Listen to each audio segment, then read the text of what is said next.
Welcome to Epic Tale Network. Sleep well, and don't forget to like and subscribe. Chapter 1. The Ancient Olympics, the Olympic Games, one of the most celebrated traditions of the ancient world, trace their origins to the heart of Greece, a land where myth and history intertwine. Every 4 years, athletes and spectators from across the Greek city-states converged upon Olympia, a sanctuary dedicated to Zeus, the mightiest of gods. But the games were far more than a display of physical excellence. They were a deeply spiritual and cultural event, steeped in traditions that may seem strange, even shocking to modern sensibilities, from the sacrifices offered to the gods, to the unique and sometimes brutal nature of the competitions. The ancient Olympics were as much a festival of devotion as they were of athleticism. According to legend, the games were founded by none other than Heracles himself. Some myths claim that he established the contest as a tribute to his father Zeus after successfully completing one of his 12 labors. Others attribute the origin to Pelops, a mythological hero who won his bride through a chariot race at Olympia. Regardless of the precise origins, by the time recorded history began chronicling these events, the Olympics had already become a defining institution of Greek civilization. The first recorded Olympic Games took place in 776 BCE, though it is likely they had been held informally long before. Unlike the modern Olympics, which feature a vast range of events, the earliest competitions focused on a few simple yet grueling tests of strength, speed, and endurance.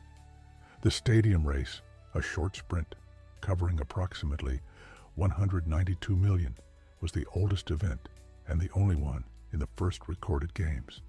Over time, however, the program expanded, adding new and increasingly demanding challenges. One of the most famous and eye-catching aspects of the ancient Olympics was the fact that competitors performed entirely in the nude. This was not considered scandalous, but for the human rather a sign and an opportunity to demonstrate one's physical perfection.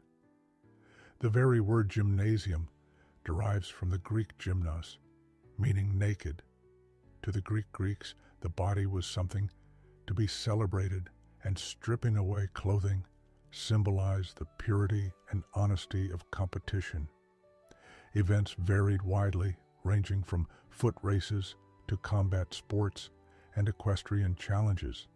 The pentathlon, considered the ultimate test of an athlete's skill, consisted of 5 events: running, long jump, discus, javelin, and wrestling. Each discipline demanded a unique combination of speed, strength, and technique, ensuring that only the most well-rounded competitors could claim victory. The combat sports, however, were some of the most brutal spectacles of the games. Wrestling was a mainstay, but it was not the refined sport we know today. It was a raw and often violent contest where opponents grappled fiercely, seeking to throw each other to the ground. 3 times more dangerous still was pancratium, an event that combined wrestling and boxing into a no-holds-bar brawl. Almost anything was permitted except biting and gouging the opponent's eyes.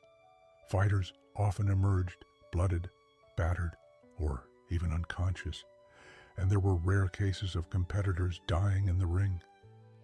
Nonetheless, pancratia was one of the most celebrated events, with victors hailed as demigods for their sheer resilience and might. The equestrian events were no less prestigious.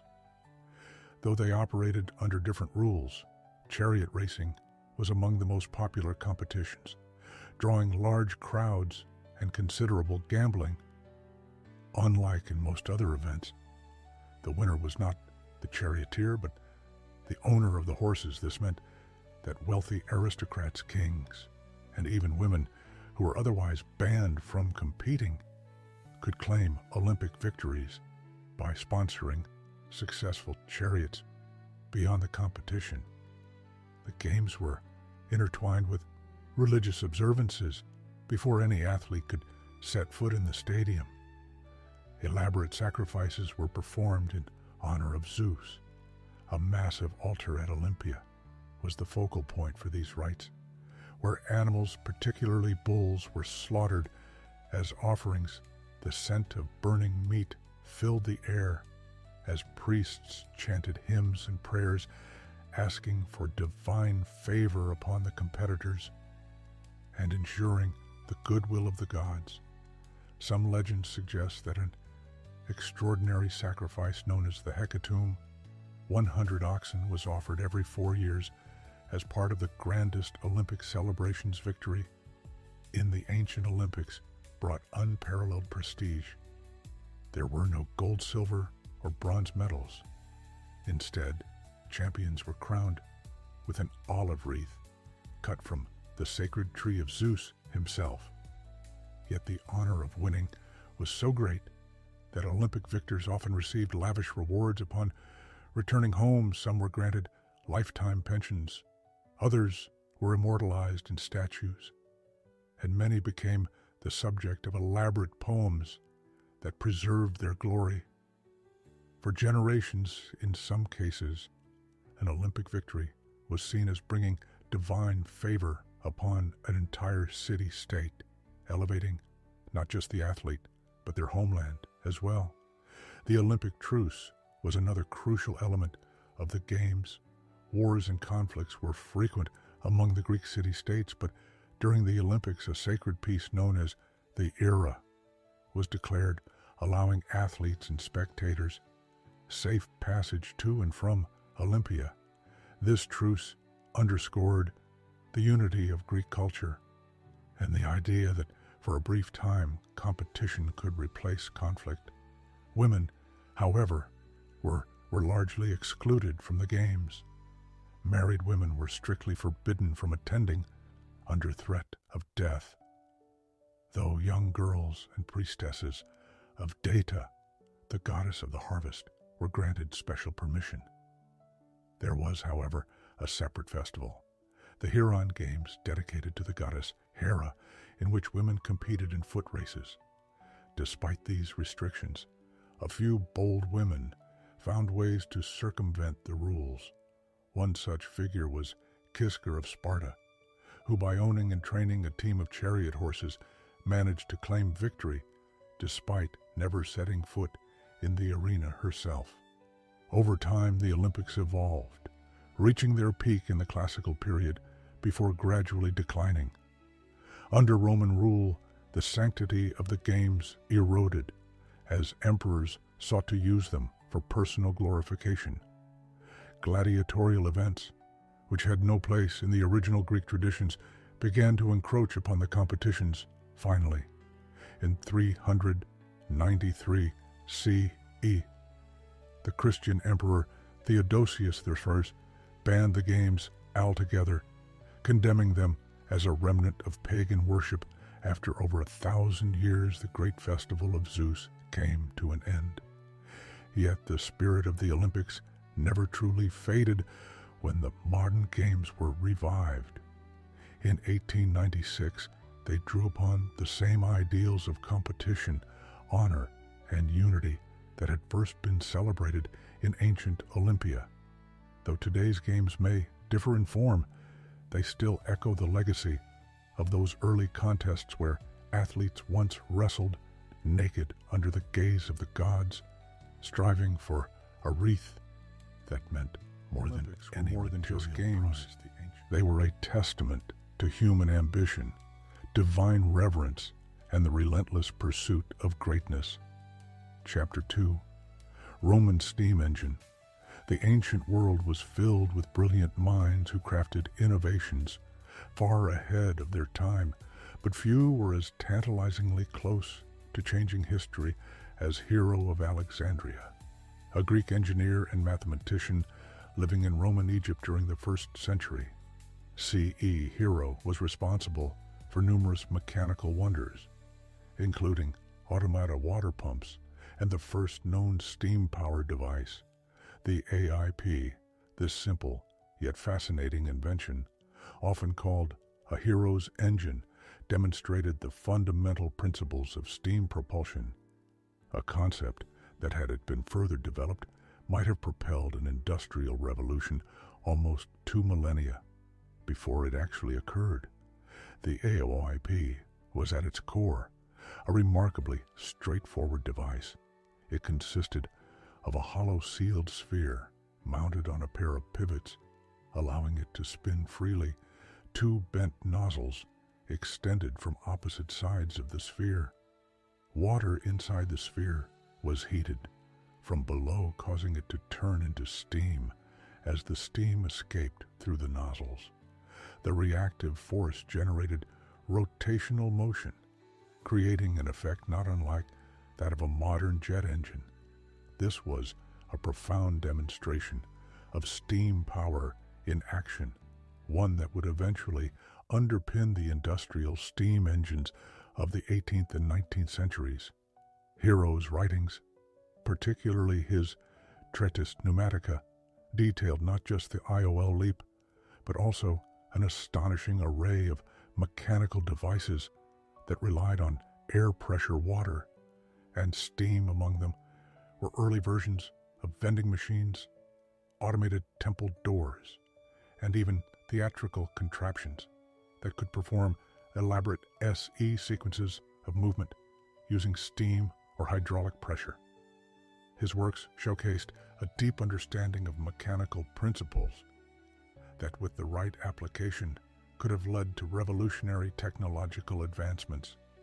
Yet, despite its potential, the Ipol was largely regarded as a novelty rather than a practical tool.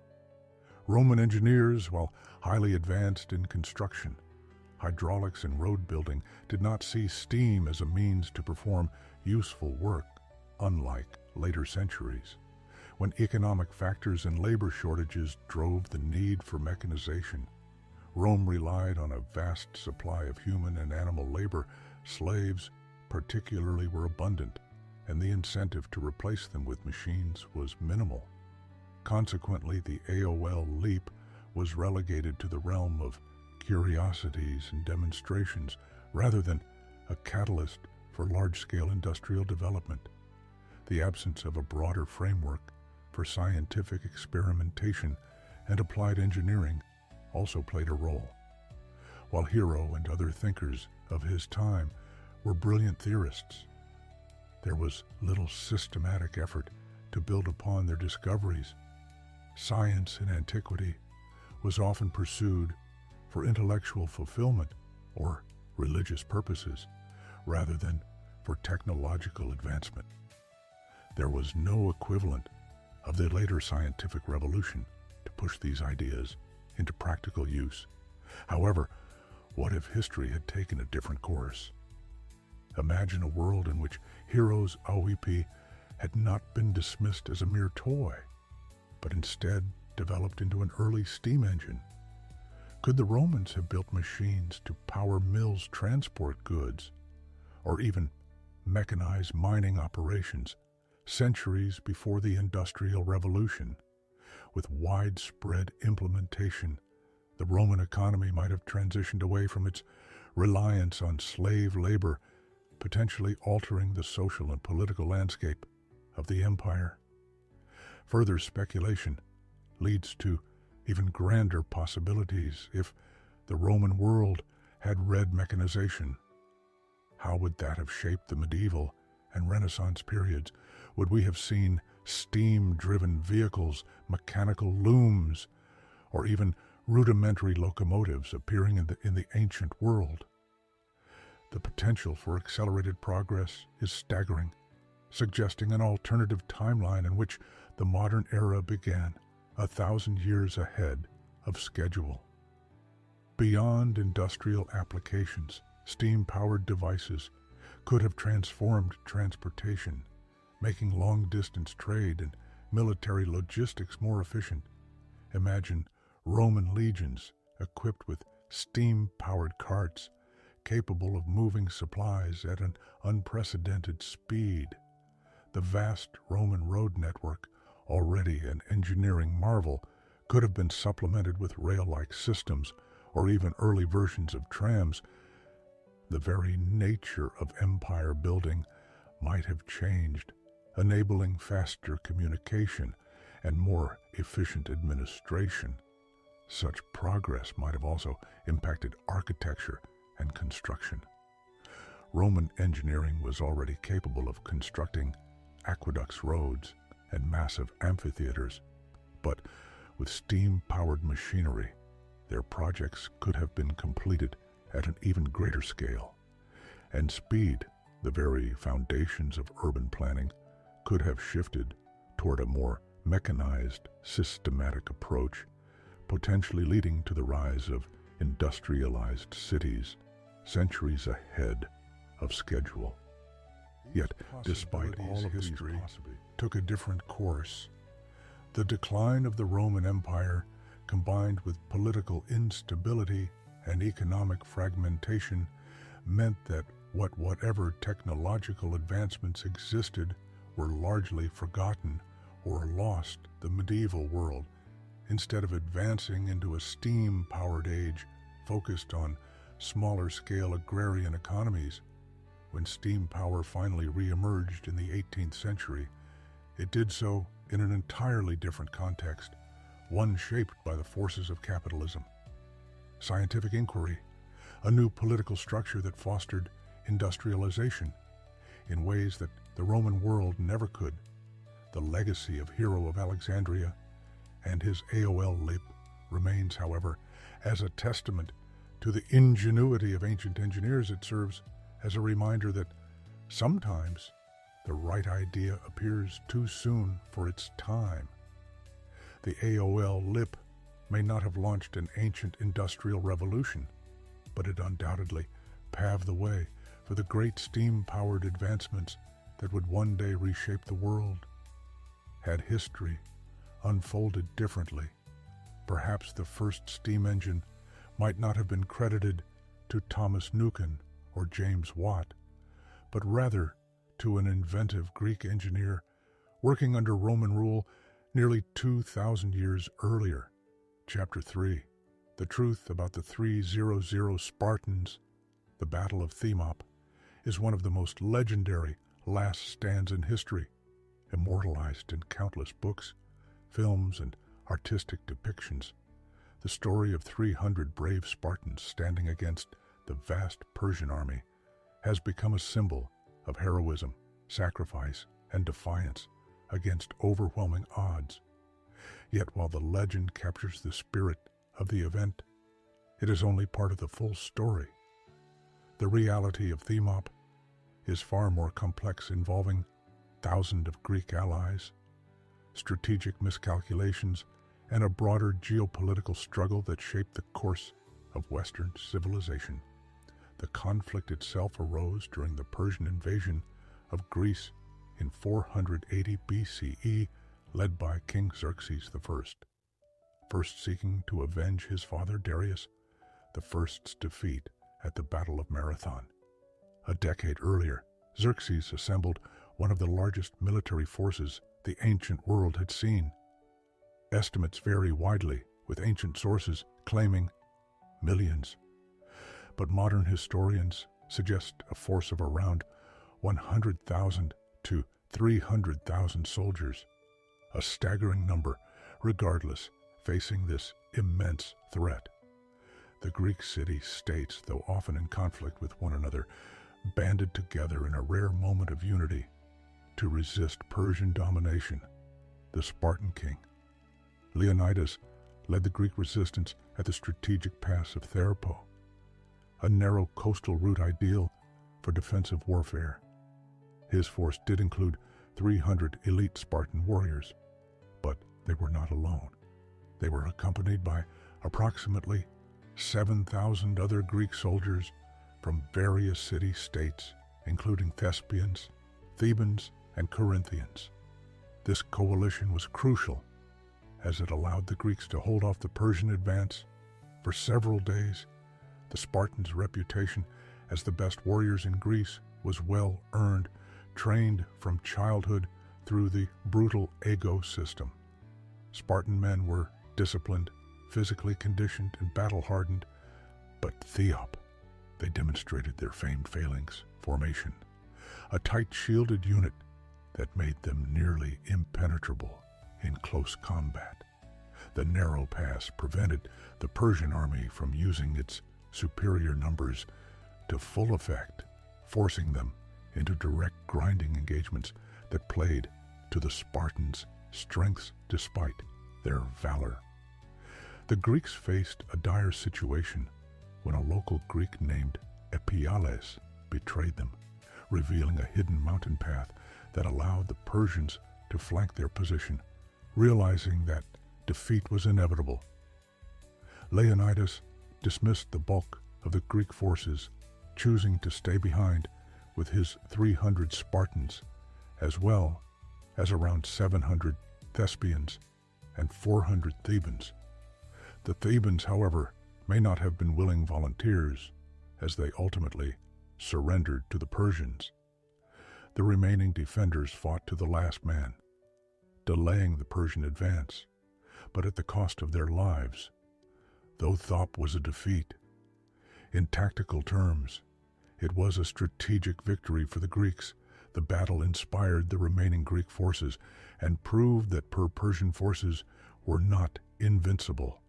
It also be crucial time for the Greek fleet, led by Theistic, to prepare for the decisive naval battle of Salamis, which would turn the tide of the war in Greece's favor. The mythologization of the 300 Spartans began almost immediately after the battle.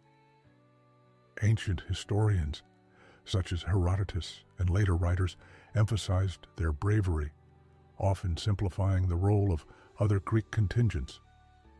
This glorification reached new heights in modern times, particularly through popular media, like the 1962 film The 300 Spartans and the 2006 movie 300, both of which depict the Spartans as the sole defenders against Persian tyranny. While these interpretations capture the dramatic of the battle, they also distort key historical facts, exaggerating the size of the Persian army and omitting the contributions of other Greek warriors beyond the battlefield. The legacy of Theropo extends into resistance against overwhelming odds. The battle has been referenced in countless military histories and continues to be a symbol of defiance in the face of certain defeat.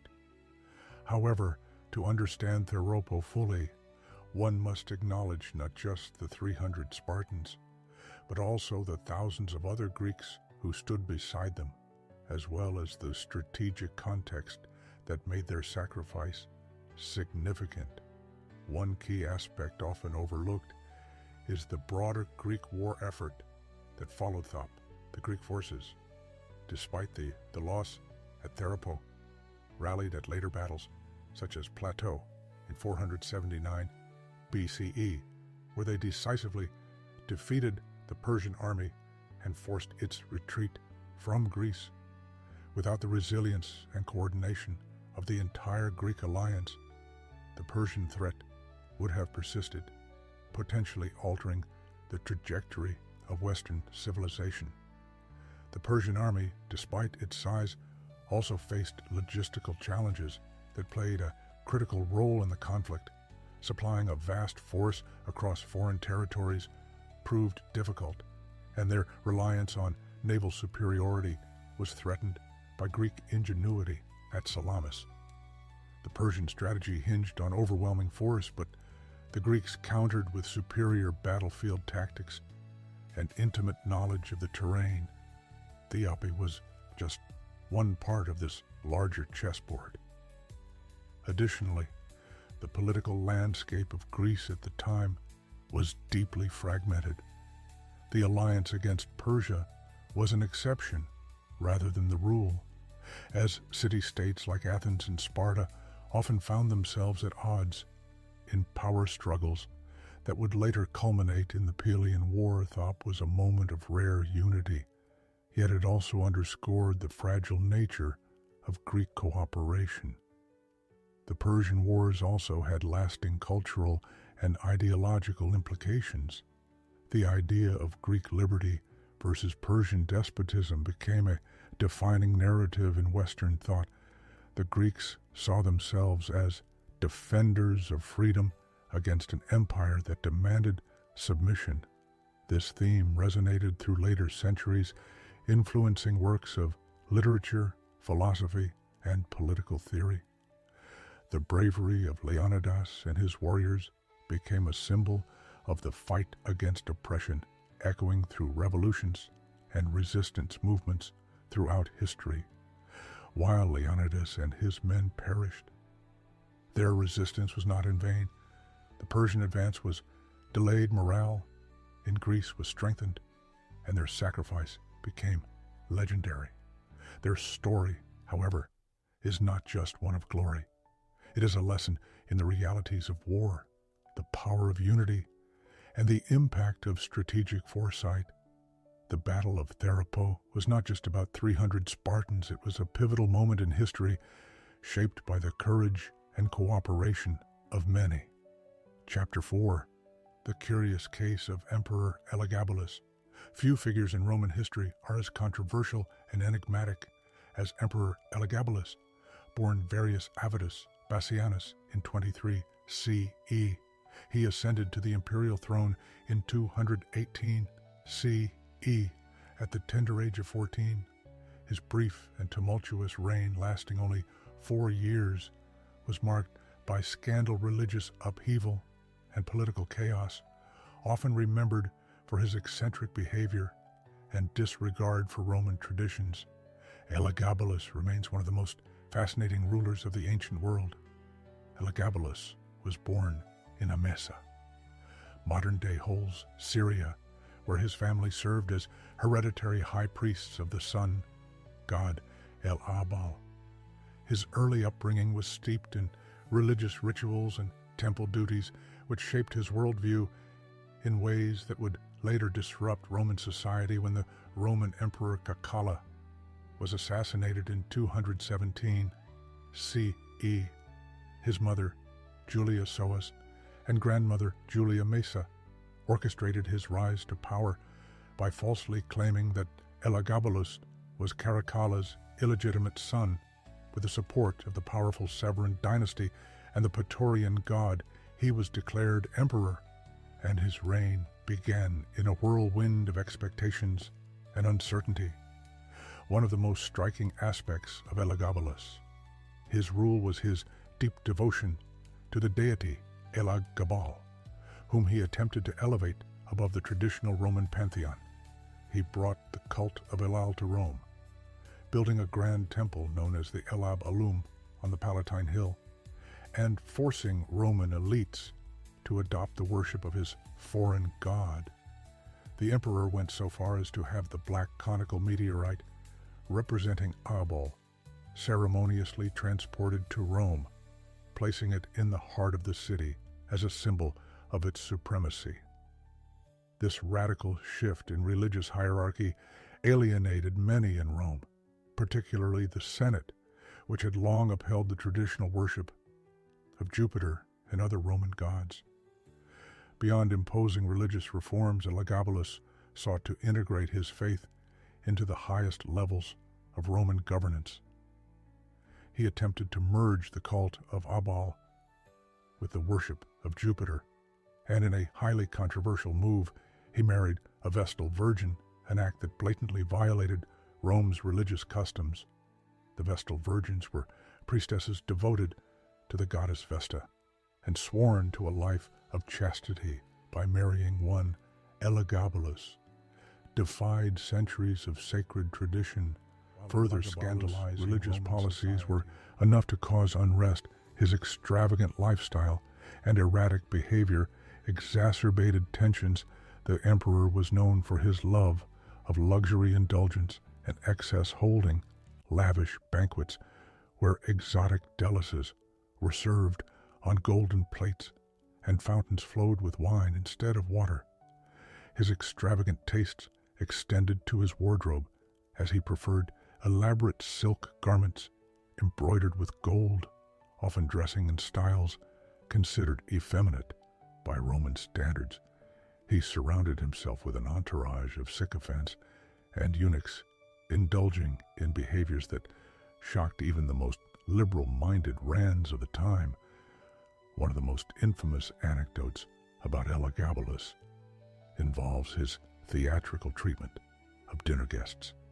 Ancient sources describe how he would host banquets where guests were buried under excessive amounts of rose petals, reportedly to the point of suffocation. On other occasions, he supposedly played cruel practical jokes such as seating guests on air-filled cushions that would deflate and cause them to collapse unexpectedly. One of the most debated aspects of Elagabalus' legacy is his defiance of gender norms. He is described in ancient texts as preferring to be addressed in feminine terms, and allegedly expressed a desire to undergo what could be interpreted as early forms of gender transition. Some accounts claim that he sought out doctors who could perform surgical alterations, and he referred to himself as the wife of his male lovers. He even reportedly offered vast sums of money to any physician who could provide a procedure akin to what we now call gender reassignment. While these reports come from sources that were often hostile to his rule, they provide a fascinating glimpse into the fluidity of gender expression in antiquity and the backlash it could provoke. In addition to his romantic liaisons with men, he also took multiple wives, further adding to his reputation for unconventional behavior among his marriages. One of the most controversial was to Irakles, a charioteer whom Elaba publicly referred to as his husband.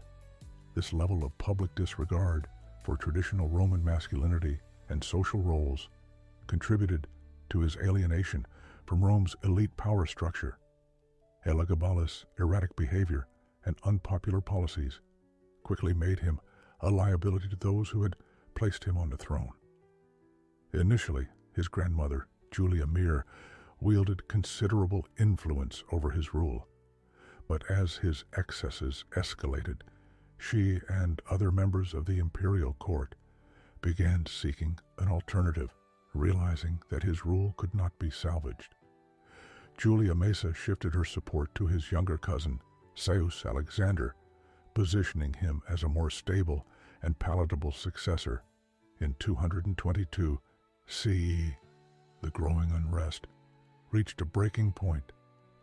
The Praetorian god, who had once backed Elagabalus, turned against him. He and his mother were dragged from their palace quarters and executed. Their bodies were desecrated, with Elagabalus' remains thrown into the Tiber River, an ultimate act of humiliation meant to erase him from history despite his chaotic reign. Ele remains one of the most intriguing figures in Roman history. His rule was marked by an unusual blend of religious zealotry, hedonistic excess, and a willingness to defy social conventions that few other emperors dared to challenge, while ancient historians, particularly Cassius Dio and Herodian, painted him in an overwhelmingly negative light. Modern scholars have begun to reassess his legacy. With greater nuance, was Elagabalus truly the mad tyrant he was portrayed to be? Or was he simply a misunderstood ruler who pushed boundaries too far too fast? His story highlights the fragility of power in imperial Rome and the fine line between eccentricity and instability. While his reign was brief, it left an indelible mark on Roman history, serving as a cautionary tale about the limits of personal expression in a rigidly structured society. Elagabalus' life and legacy continued to inspire discussions on gender power and the consequences of radical change. Though his attempt to reshape Rome failed spectacularly, his story endures as a testament to the complexities of identity and leadership. In antiquity, few emperors have captivated his historians and the public alike as much as Elagabalus, making him one of the most curious and controversial figures ever to wear the imperial purple. Chapter 5, Medieval Werewolf Trials. The medieval period was a time of profound superstition, religious zeal, and a deep-seated fear of the supernatural. While which trials are widely known, a lesser discussed but equally fascinating phenomenon was the persecution of alleged werewolves across Europe, particularly in regions of France, Germany, and the Baltic states. Numerous individuals found themselves accused of shape-shifting into wolves and committing heinous crimes. The so-called werewolf trials, which peaked between the 15th and 17th centuries, played a crucial role in shaping early legal systems and highlighting the interplay and the evolving structures of justice. The belief in werewolves dates back to antiquity, with early accounts appearing in Greek and Roman literature. The story of Lon, a mythical king transformed into a wolf by Zeus as punishment for his cruelty, was one of the earliest examples of werewolf mythology. The concept persisted through the Middle Ages, evolving alongside Christianity's spread. The idea of men transforming into wolves was linked to demonic possession and heresy, making those accused particularly vulnerable to harsh prosecution in medieval Europe. The werewolf legend was intertwined with the fear of the wilderness and the dangers lurking. Beyond human settlements, wolves were common threats, especially in rural areas where livestock and even humans fell victim to their attacks. This fear fed into the belief that some individuals, either through witchcraft or divine punishment, could physically transform into wolves and wreak havoc on their communities. While scattered accounts of werewolf accusations appear as early as the 13th century, the phenomenon gained serious momentum in the 15th and 16th centuries, unlike witch trials, which often targeted women. Werewolf accusations were predominantly directed at men. Many of the accused were vagrants, hermits, or individuals already regarded with suspicion by their communities. Just as with witches, trials were often driven by paranoia, economic tensions, and religious fervor. One of the most infamous werewolf trials occurred in France in 1573, when a man named Gilles Garnier was accused of being a werewolf. Witnesses claimed to have seen a monstrous wolf attacking children in the countryside, and suspicion soon fell upon Garnier, a reclusive hermit known for his odd behavior under torture. He confessed to being a werewolf and to killing several children. He was burned at the stake, a common punishment for those convicted of lycanthropy. Another notorious case was that of Peter Stump, a German farmer executed in 1589. His trial records describe him as a man who had made a pact with the devil, gaining a magical belt that allowed him to transform into a W stump, confessed likely under duress to murdering and eating numerous people, including his own son. His brutal execution, which involved being flayed alive, broken on the wheel, and finally beheaded, reflected the extreme measures taken against supposed werewolves. The werewolf trials were not merely driven by fear and folklore. They also reflected the legal and the illogical frameworks of the time. Many of the trials were conducted under ecclesiastical law, as accusations of lycanthropy were often tied to heresy and dealings with the devil. The belief that a person could transform into a wolf whether physically or through diabolical illusion, was considered a sign of corruption that needed to be purged from society. Legal authorities relied heavily on confessions often obtained through extreme torture. Common interrogation methods included stretching on a rack, burning and crushing limbs, all designed to force the accused to admit their supposed crimes, as in which trials, once an individual confessed their fate, was sealed. Few were spared execution, and many were subjected to public spectacles of punishment meant to deter others from engaging in alleged dark practices. Interestingly, some legal scholars at the time debated whether lycanthropy was a real physical transformation or merely a delusion. While some courts treated werewolf accusations as criminal matters, others considered them medical or psychological issues. This divergence in perspective hinted at early attempts to understand mental illness, though such views were far from widespread. By the 17th century, skepticism towards supernatural trials began to grow. The same Enlightenment thinking that eventually led to the decline of witch trials also cast doubt on werewolf cases.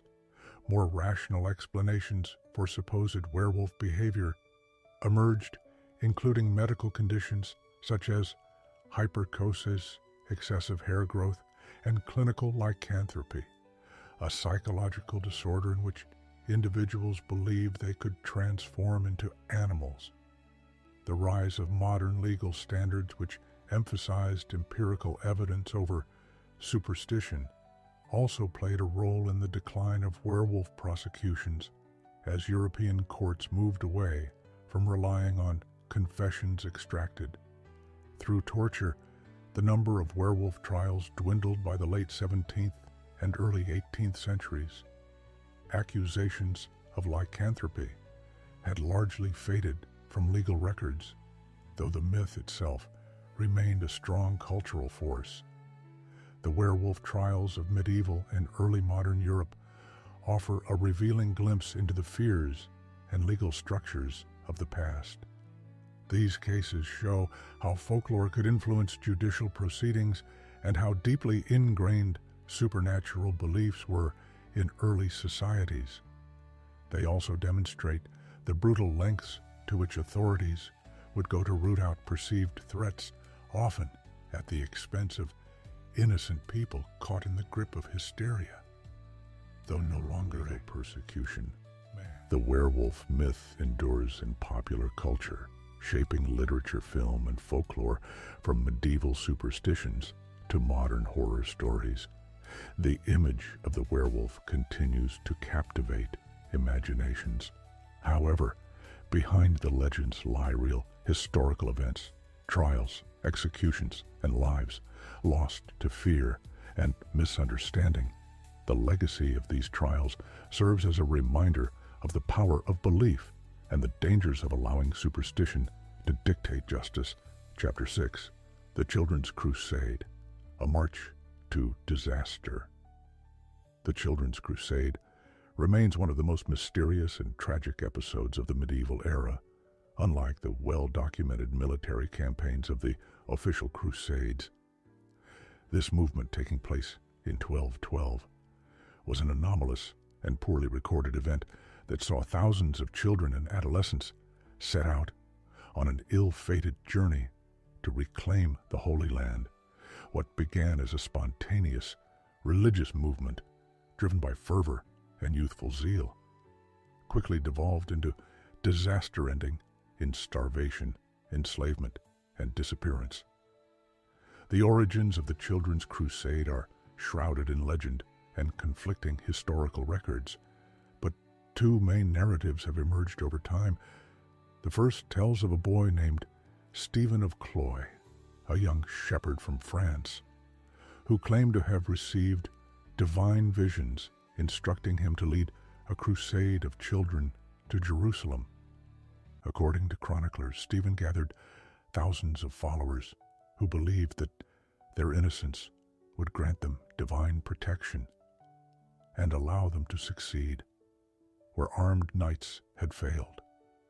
A similar account emerged in Germany, where a boy named Nicholas of Cologne supposedly inspired another movement. Nicholas preached that the Mediterranean Sea would miraculously part before them, allowing them to march unhindered to the Holy Land. This prophecy led thousands of young followers to join him, convinced that divine intervention would ensure their success. The Children's Crusade was fueled by religious fervor and a sense of purpose deeply ingrained in medieval Christian society. The idea that innocence and purity could succeed where armies had failed was tied to the belief that divine favor rested with the righteous. Many of the children and young followers came from impoverished backgrounds, and the crusade offered a rare opportunity to escape hardship while seeking a high calling. Medieval society was dominated by the church, which wielded immense influence over people's lives. Preaching and religious visions were common, and charismatic figures, like Stephen and Nicholas, found receptive audiences.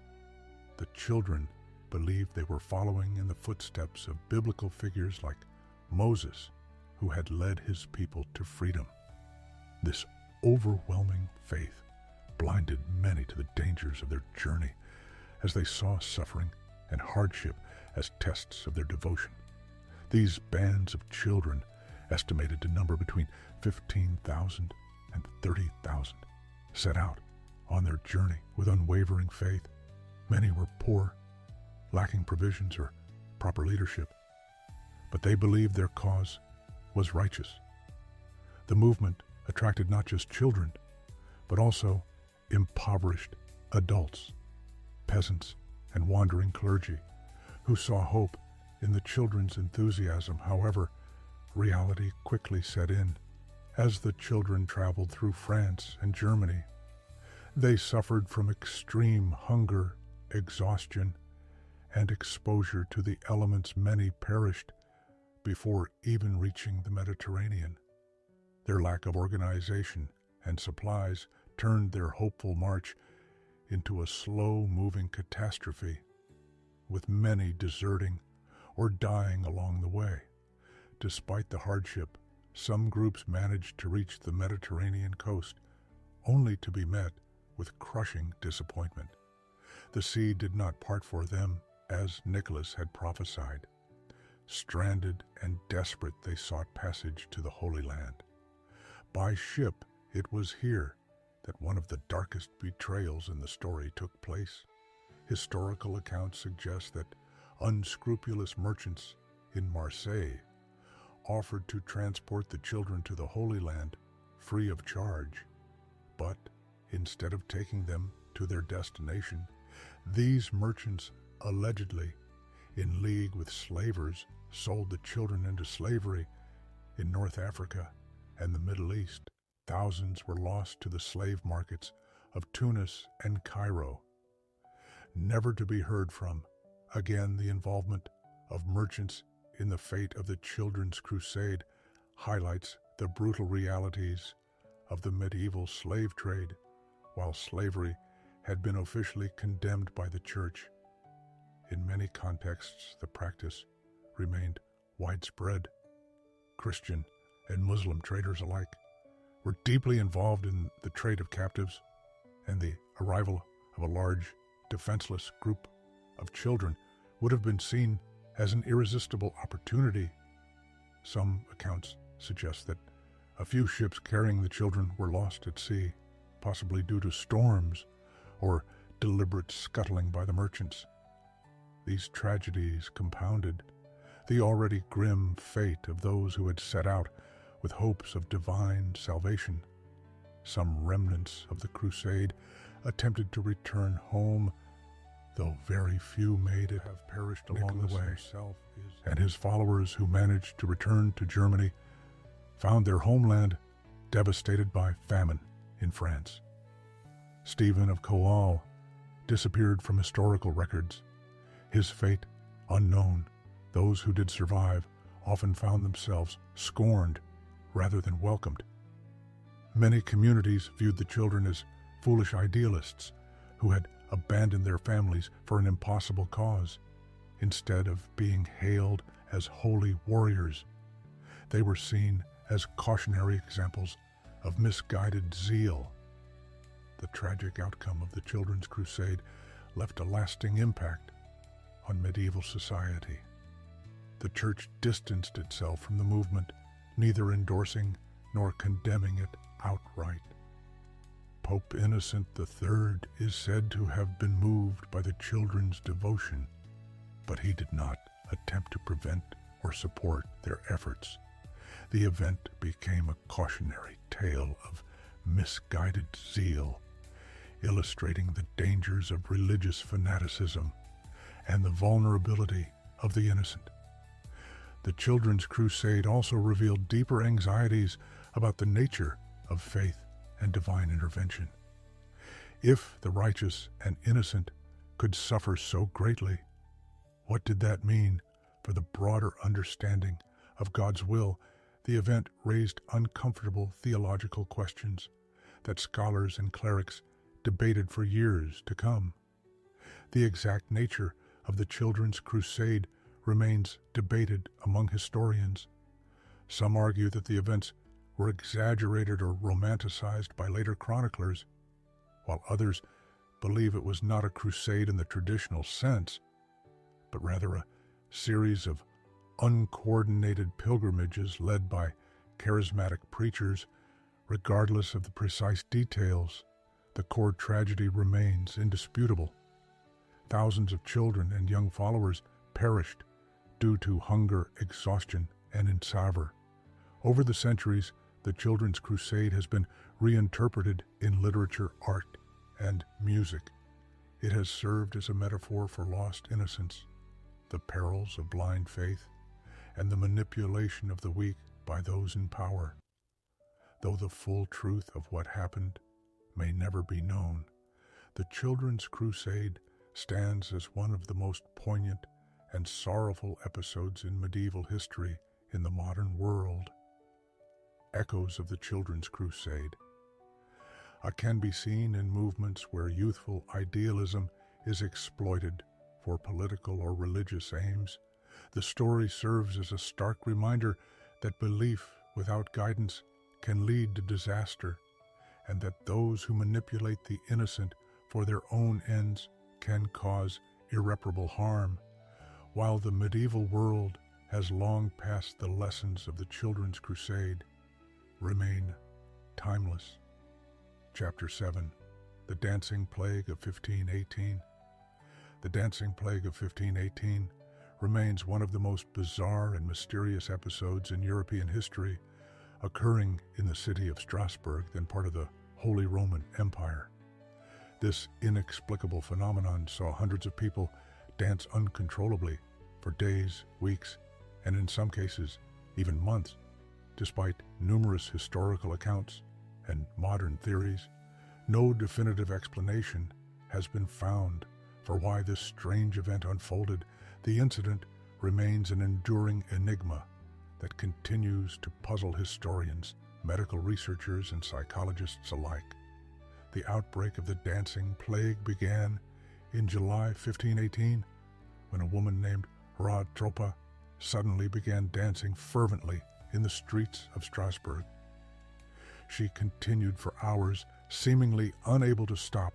Within days, others joined her, and by the end of the week, dozens of men, women, and children were similarly affected.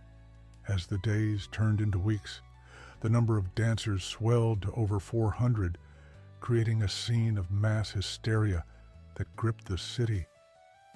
This compulsive dancing did not bring joy. It was exhausting, painful, and in some cases deadly. Many collapsed from sheer exhaustion, dehydration, or heart failure. The victims reportedly moved with wild, erratic motions, unable to control their bodies. Some accounts even claim that desperate cries for help could be heard as the afflicted individuals begged for relief from their endless dancing. Strasbourg city leaders baffled by the phenomenon, initially believed that the afflicted could be cured by indulging their compulsion.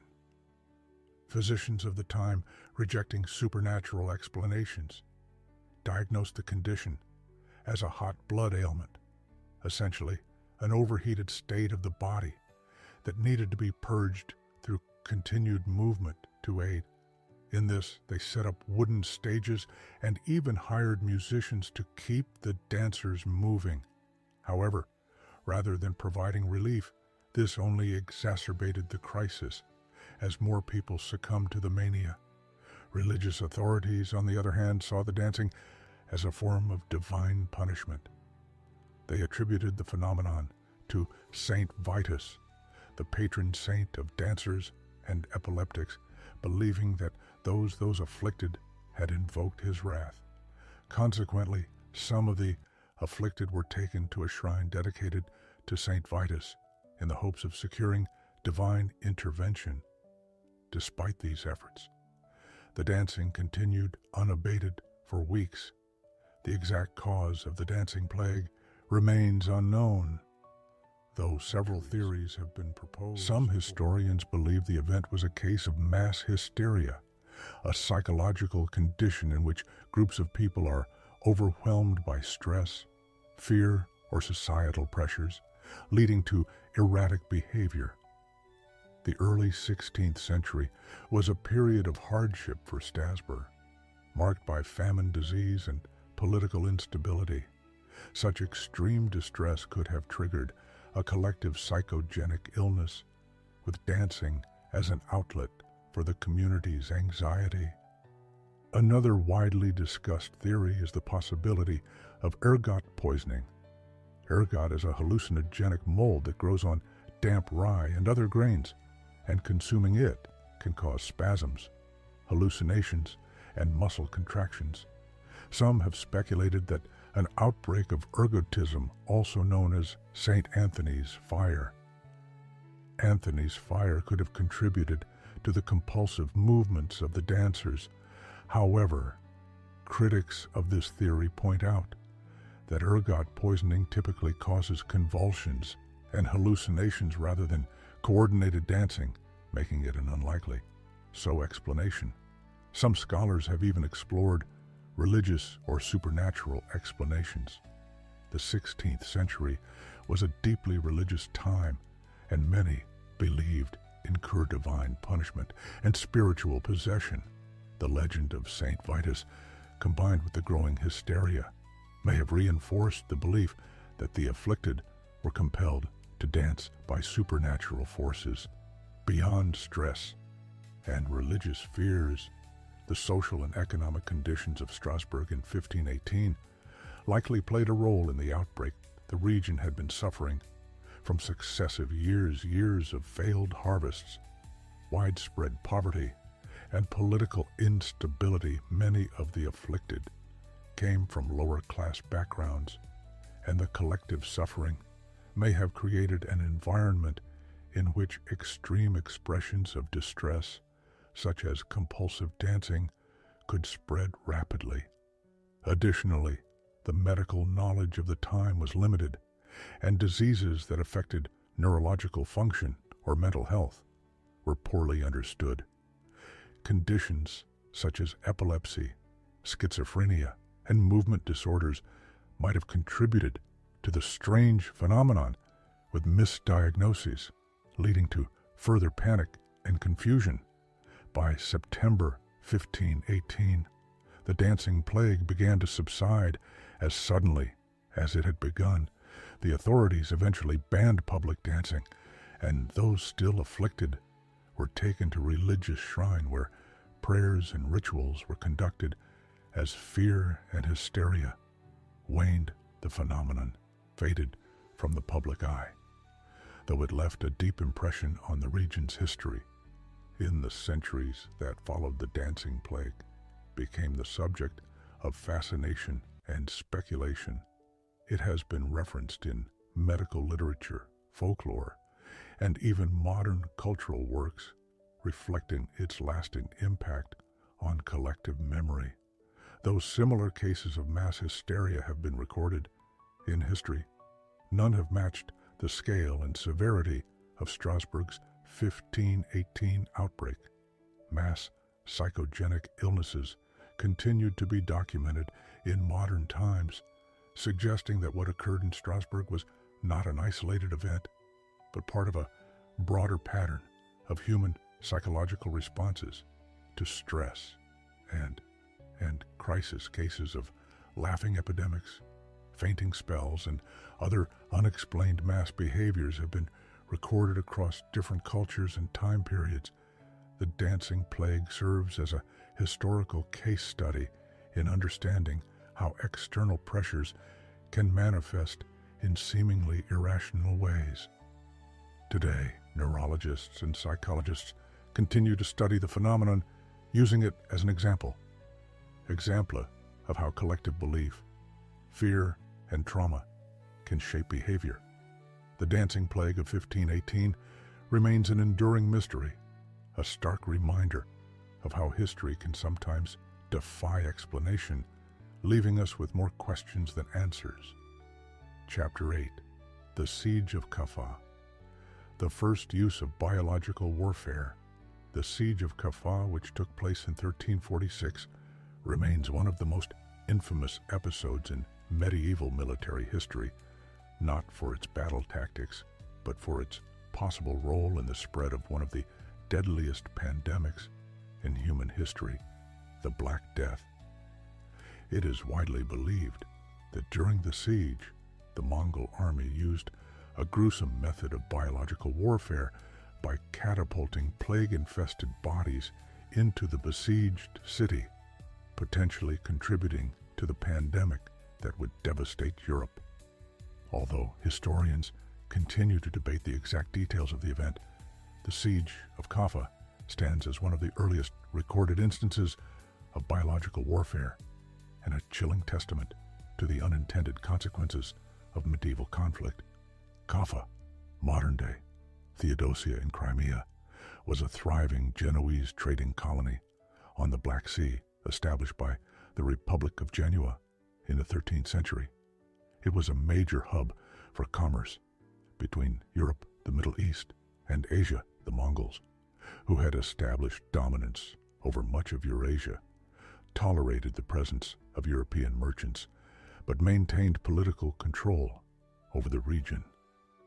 Tensions between the Mongols and the Genoes frequently flared due to trade disputes, religious differences, and competing interests in the region. By 1346, a conflict broke out between Genoese merchants and the Mongols, leading to the Mongol Khan, Jani Beg, laying siege to the city with a formidable army. The Mongol siege of Caffa lasted for months, and both sides suffered from the brutal conditions of medieval warfare. However, a devastating development soon turned the tide of the conflict. The Mongol army was struck by an outbreak of the bubonic plague, likely the same strain of Yia pestis that would later ravage Europe.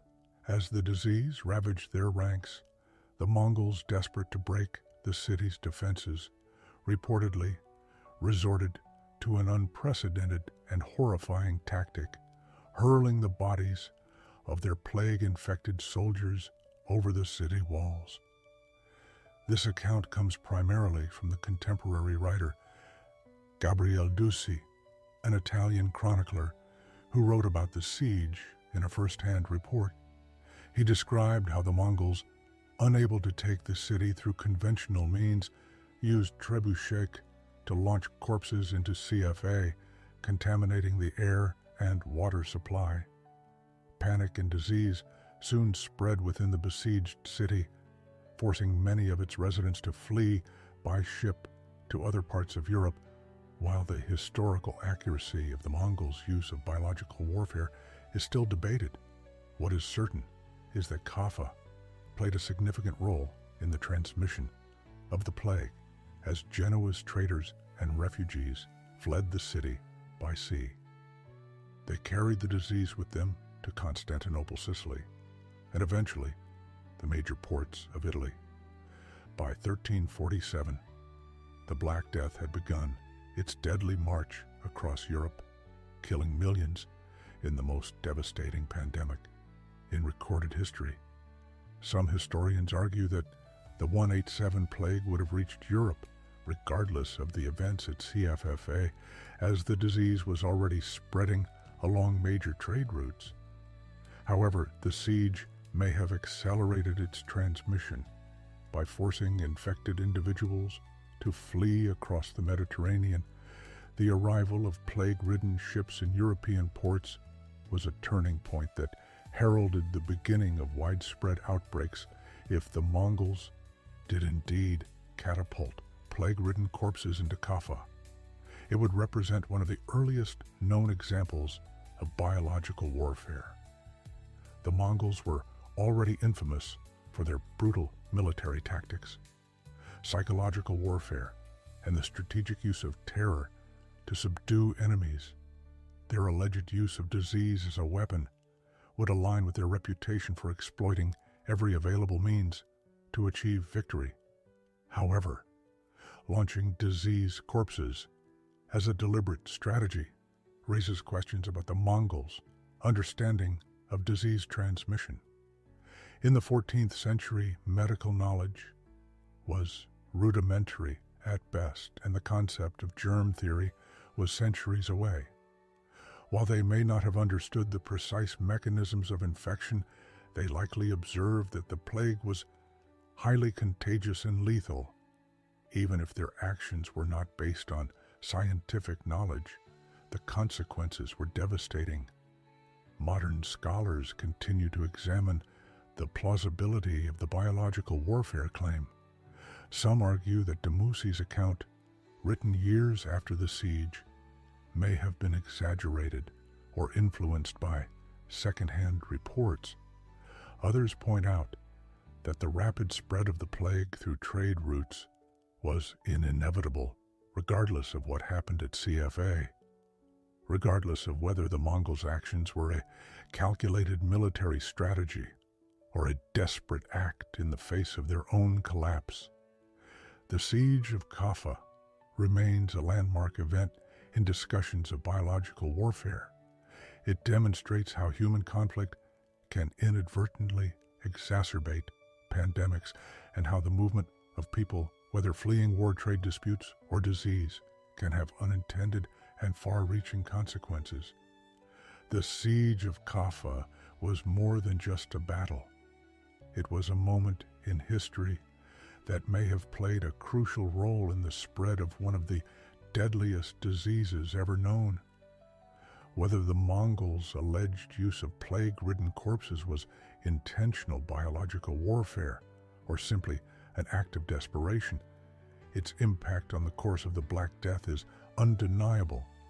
As modern society continues to grapple with the threats of pandemics and biological warfare, the lessons of Caffa serve as a haunting reminder of how war, disease, and human movement are inextricably linked in shaping the fate of civilizations.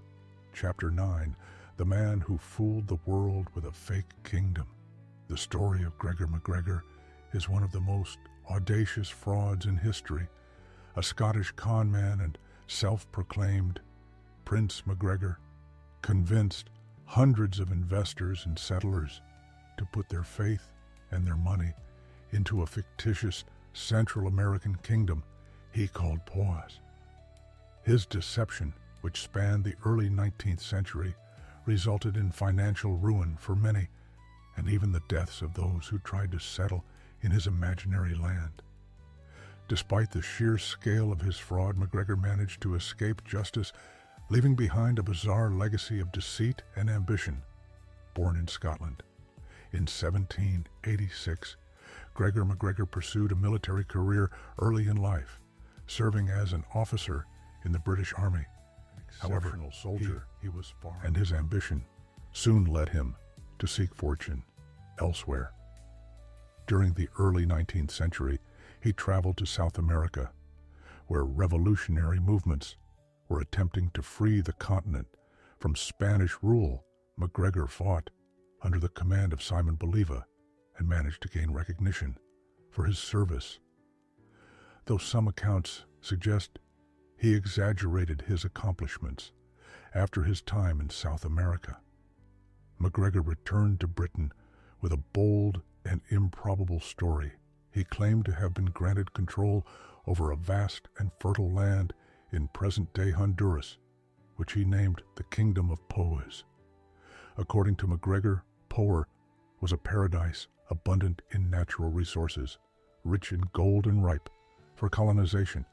He styled himself as the Kaz Sikh Prince of Poa and began selling land rights and government bonds to eager investors. MacGregor's fabricated kingdom was marketed as an unparalleled opportunity for those seeking wealth. And a fresh start, he published promotional materials, including maps and guidebooks describing a utopia where settlers would find rich farmland, a friendly indigenous population, and already functioning government. His charisma and attention to detail made his claim seem plausible, and soon wealthy investors and ordinary families alike bought into his dream. The fraud reached its peak in 1822 when MacGregor arranged for ships filled with settlers to travel to Poas. Hundreds of hopeful pioneers, believing they were headed for a new life of prosperity, set sail across the Atlantic. What they found upon arrival, however, was far from the paradise they had been promised. The settlers who arrived in Poa found themselves stranded in an uninhabitable jungle with no infrastructure, no settlements, and no resources. There was no sign of the grand capital MacGregor had described, nor the fertile farmland he had promised. Disease and starvation quickly set in, and many perished from the harsh conditions. Survivors desperately sought rescue, and some were eventually taken in by British authorities, who had alerted to the unfolding catastrophe. News of the deception soon spread, and the British government launched an investigation.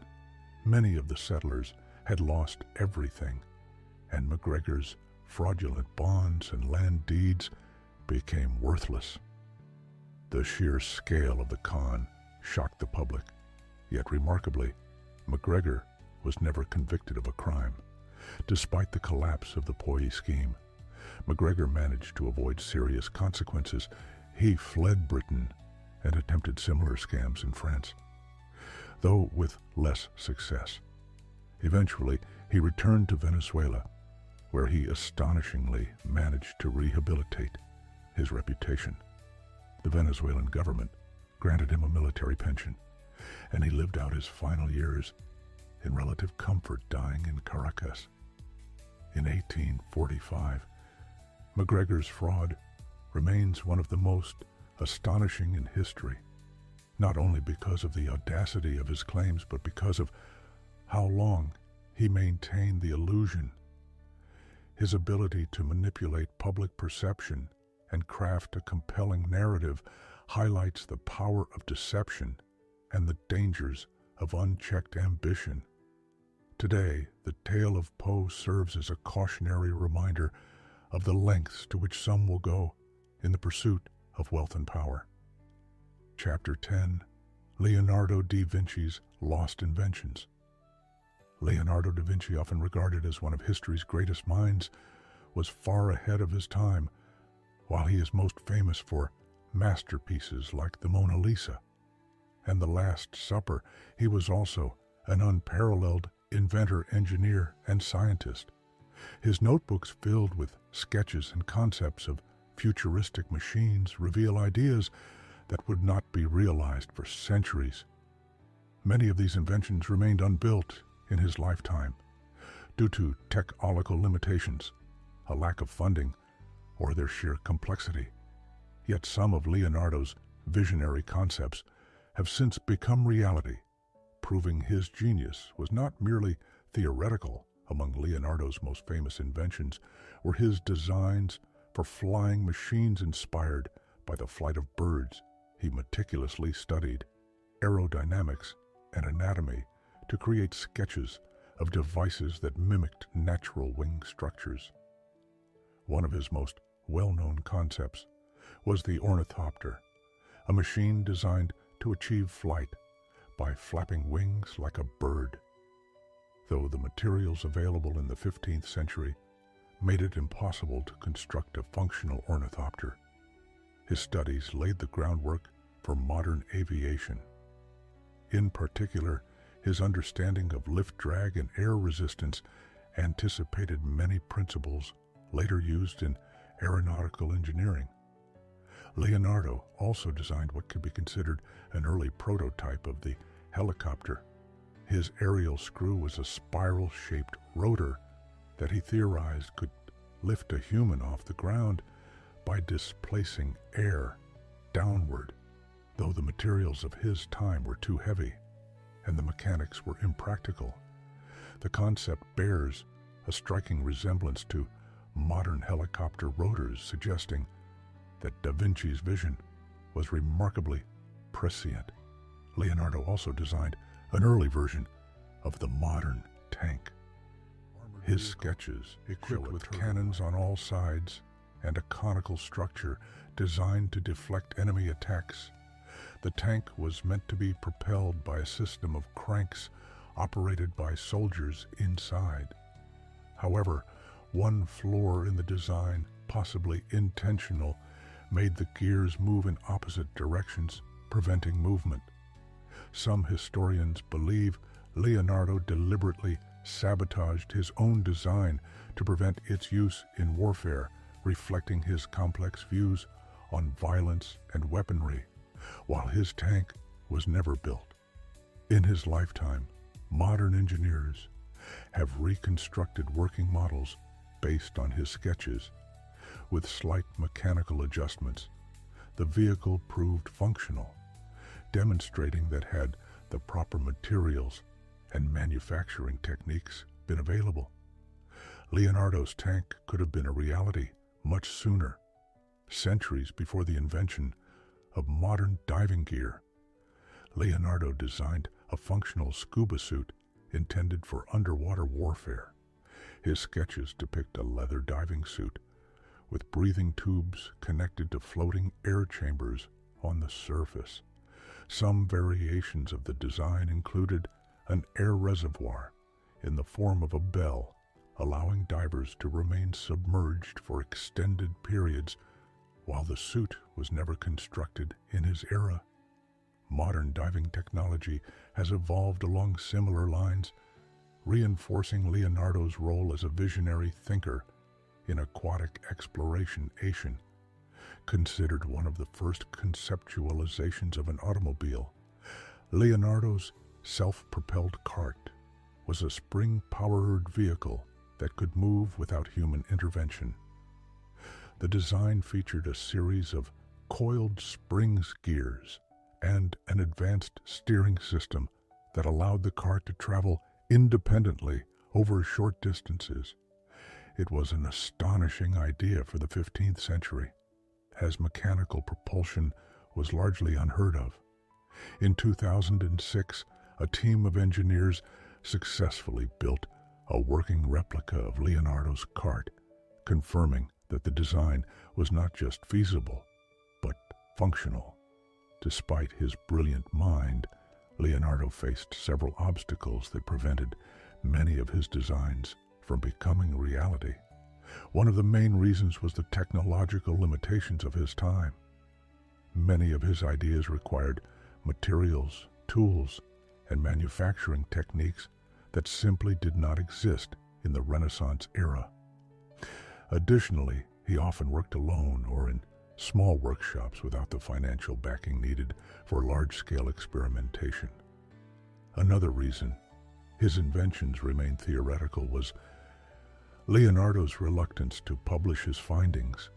Unlike later inventors who sought to patent and commercialize their discoveries, he preferred to keep his research private, often writing in mirror script to obscure his notes. As a result, many of his concepts were not widely shared or understood until long after his death. While many of Leonardo's inventions were never realized during his lifetime, his ideas have profoundly influenced future generations. His studies of anatomy contributed to modern medical science. His engineering principles informed later technological advancements, and his approach to observational learning set the foundation for scientific inquiry today. Leonardo da Vinci's lost inventions continue to inspire engineers, scientists, and inventors. His ability to imagine machines far beyond the capabilities of his time demonstrates the power of creativity and curiosity. Though centuries have passed since his death, his ideas remain alive, proving that true genius is timeless. Chapter 11. The Witch Hunts of Europe. The European witch hunts were among the darkest episodes in history, fueled by mass hysteria, religious extremism, and legal system that endorsed persecution. Between the 15th and 18th centuries, tens of thousands of people, predominantly women, were accused, tortured, and executed for alleged witchcraft. The fear of witches spread across the continent like wildfire, leaving devastation in its wake and shaping societal fears that would persist for centuries. The phenomenon eventually reached the American colonies, culminating in the infamous Salem witch trials. The concept of witchcraft existed long before the major European witch hunts. In early societies, witches were often regarded as wise healers, as midwives, or spiritual guides who possessed knowledge of herbal medicine and folk magic. However, by the late 1400s, the church and secular authority began associating witchcraft with heresy, demonology, and devil worship.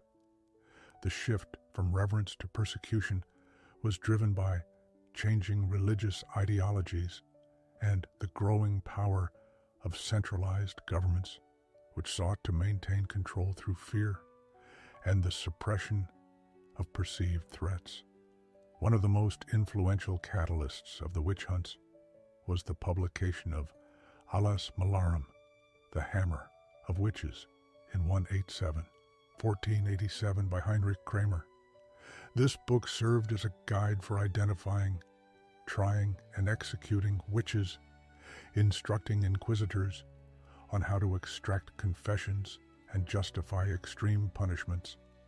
The printing press allowed such ideas to spread rapidly across Europe, embedding the fear of Tulip is deep within the social conscience. Reformation and Catholic Counter-Reformation further fueled the hunts as religious leaders sought to purify their communities. Anyone suspected of being a witch or even of holding unorthodox beliefs could become a target in an era of instability, with frequent wars, plagues, and economic crisis. Witches became convenient scapegoats for misfortunes ranging from crop failures to personal disputes, which trials were often highly irregular, relying on flimsy evidence and forced confessions. The process of identifying witches varied by region, but common accusations included causing illness, summoning storms, poisoning food, and engaging in supernatural pacts with the devil. Accusations could arise from personal vendettas, social tensions, or simple bad luck. Once accused, a person faced almost certain conviction. The legal system, shaped by inquisitorial procedures, did not operate under the principle of innocent until proven guilty instead. The burden was often on the accused to prove their innocence, an impossible task. In most cases, spectral evidence testimonies that a ghostly version of the accused had committed harm was commonly accepted in court, along with confessions extracted under duress. Torture was frequently employed to obtain confessions. In some cases, the accused was subjected to the strappado, a form of hanging by the wrists that caused excruciating pain, thumbscrews, or the infamous water test, the water test involved throwing the accused into a body of water. If they floated, they were deemed guilty, as water was thought to reject the impure. But if they sank, they were innocent. Though often dead, the witch hunts reached their peak in the 17th century, 16th and 17th centuries, with some of the worst atrocities occurring in Germany, Scotland, and France. Germany witnessed some of the largest and most brutal witch trials, including the Viborg and Bamberg trial were 1626 to 1631, where over 1,000 people were executed in a climate of paranoia. These trials were characterized by mass accusations, often involving entire families, with confessions obtained under torture and used to implicate others. Scotland saw similar fervor with the North Berwick witch trials, 1590 to 1592 Ians, snaring dozens of alleged witches, partly due to King James VI's personal obsession with witchcraft. His writings, including demonology, reinforced the belief in widespread witch conspiracies and justified extreme punishments in England, while witch hunts were somewhat less severe than in continental Europe. The campaigns led by Matthew Hopkins, the self-proclaimed witch-finder general in the 1640s, resulted in the executions of hundreds. Hopkins used a range of interrogation methods, including sleep deprivation and pricking suspects to find the devil's mark, a supposed insensitive spot on the body where the devil had touched them. Though the European witch hunts began to decline in the 17th century, late 17th century, they persisted in the American colonies, culminating in the infamous Salem witch trials of 1692 in Salem, Massachusetts. A wave of hysteria led to more than 200 accusations and 20 executions. The trials were driven by religious extremism, personal grudges, and deep-seated fears of the unknown. By the early 18th century, skepticism toward witch hunts grew. The Enlightenment movement ushered in a new era of rationality, scientific inquiry, and skepticism towards superstition. Legal reforms made it more difficult to prosecute individuals based on spectral evidence or forced confessions. Gradually, witch trials ceased, and the fear of witches transitioned into folklore rather than law. The European witch hunts left a profound and lost impact on history. Gender played a significant role in the persecution, as the vast majority of those executed were women, particularly those who lived independently, challenged societal norms, or practiced traditional medicine. The hunts reinforced patriarchal structures and justified the suppression of women's autonomy, a legacy that persisted long after the executions ended. The witch hunts also serve as an enduring lesson in the dangers of mass hysteria, scapegoating, and the weaponization of fear. They exemplify how societies, when gripped by paranoia and religious dogma, can justify the persecution of innocent people. Today, historians view the witch hunts as a stark example of how misinformation and fear can fuel mass violence. Psychological studies have drawn parallels between historical witch hunts and modern-day social panics, where unfounded fears lead to widespread persecution, from political purges to conspiracy theories. Elements of the witch hunts continue to be relevant in discussions of justice and societal behavior. Many of the places where these events unfolded have embraced their dark pasts as tales, memorials, and museums dedicated to the victims of witch trials remind the modern world of the need for rationality, due process, and the dangers of allowing fear to override reason. While the literal hunt for witches has ended, The metaphorical witch hunts, the lessons from history, urge us to remain vigilant against the forces of hysteria and prejudice, ensuring that justice is not subverted by fear. Chapter 12. The Tulip Mania of the 1600s. Tulip Mania, which gripped the Dutch Republic in the early 17th century, is often cited as the first recorded economic bubble. At the height of the crazed tulip bulbs, ESP, especially rare and uniquely patented varieties were sold for exorbitant prices, sometimes exceeding the value of entire houses. The frenzy ended just as dramatically as it began, with the market collapsing in early 1637, leaving many speculators in financial ruin. The event remains one of history's most fascinating cautionary tales of speculative excess, human psychology, and market dynamics. Tulips first arrived in the Netherlands from the Ottoman Empire in the late 16th century, quickly becoming a symbol of wealth and prestige among the Dutch elite. The Dutch Golden Age 1600s saw a flourishing economy, international trade, and increased disposable income, setting the stage for speculative market tulip bulbs, particularly the rarest varieties with striking color variations caused by a virus known as tulip-breaking virus, became highly desirable. Commodities, at first tulip trading, remained a niche market among aristocrats and botanists, but by the 1620s and 1630s, the craze expanded to merchants, craftsmen, and middle-class investors.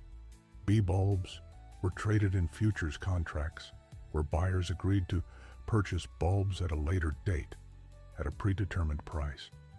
This speculative trading fueled a rapid price increase as new investors rushed in, hoping to profit from the ever-rising market. Unlike traditional commodities, tulip bulbs had a unique trading cycle that contributed to the speculative frenzy because tulips could only be planted and bloomed at specific times of the year. The actual physical bulbs were rarely exchanged during transactions.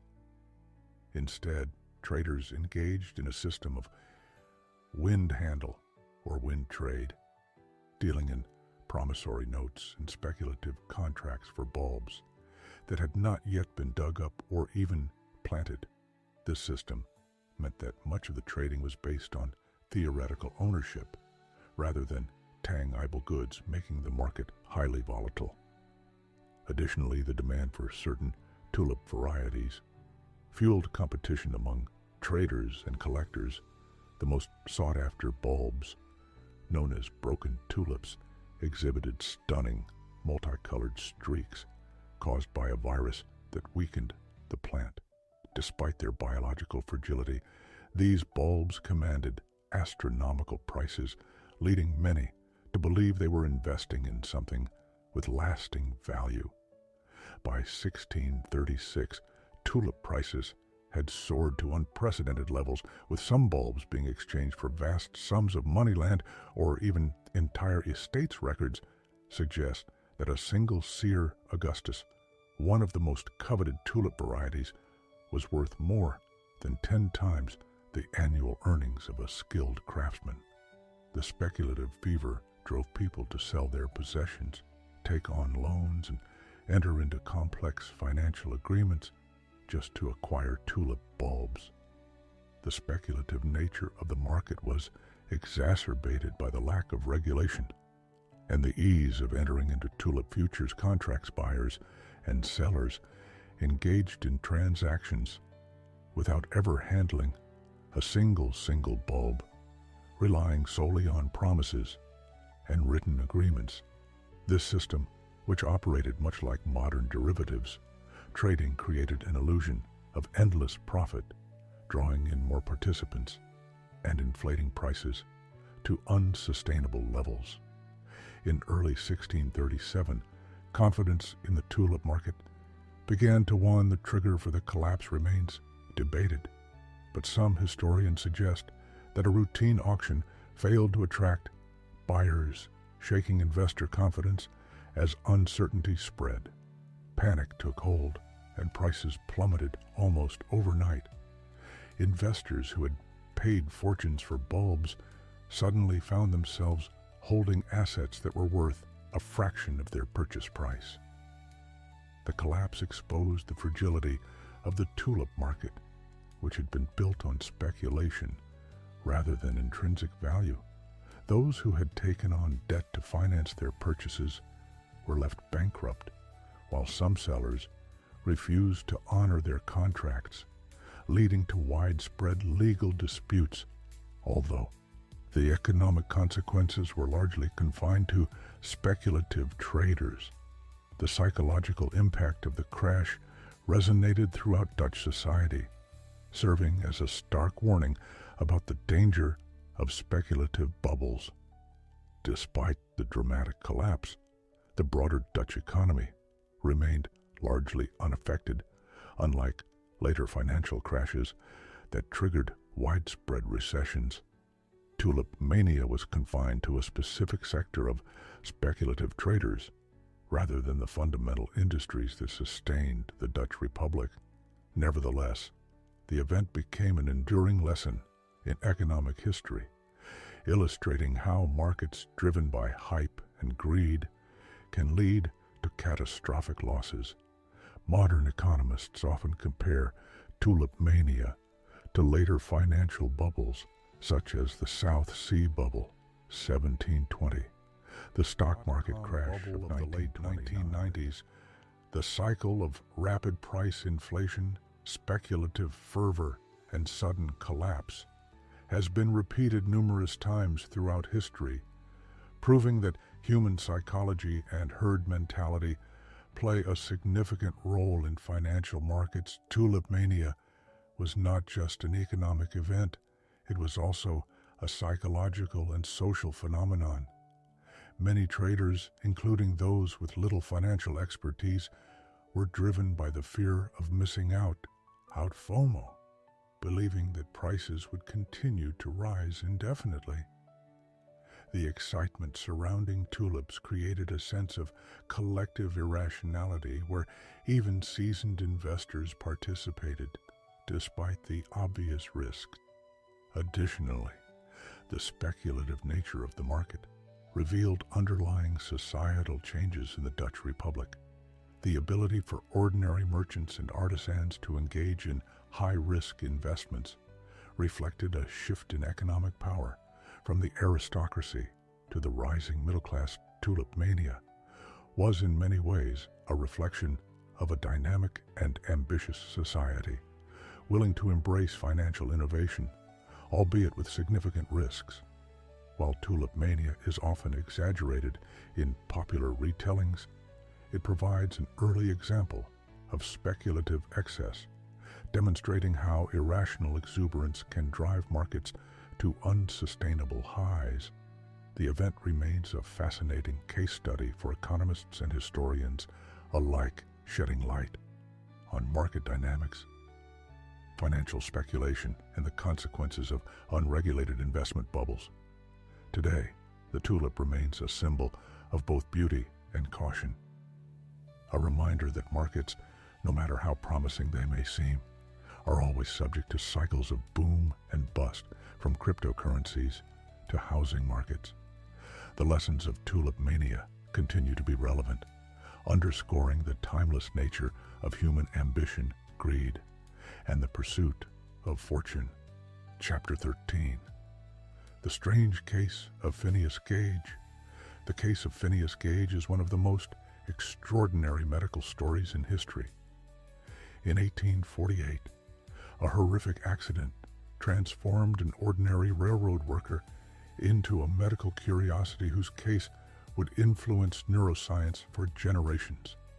Gage survived a massive brain injury when an iron rod was driven through his skull, but his personality and behavior changed dramatically, offering some of the earliest evidence of how brain damage can affect cognitive functions and personality traits.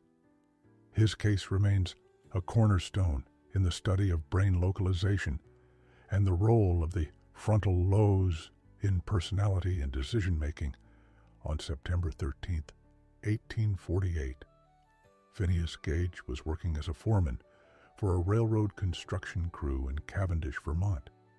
His job involved preparing rock for blasting by using an iron tamping rod to pack gunpowder into drilled holes.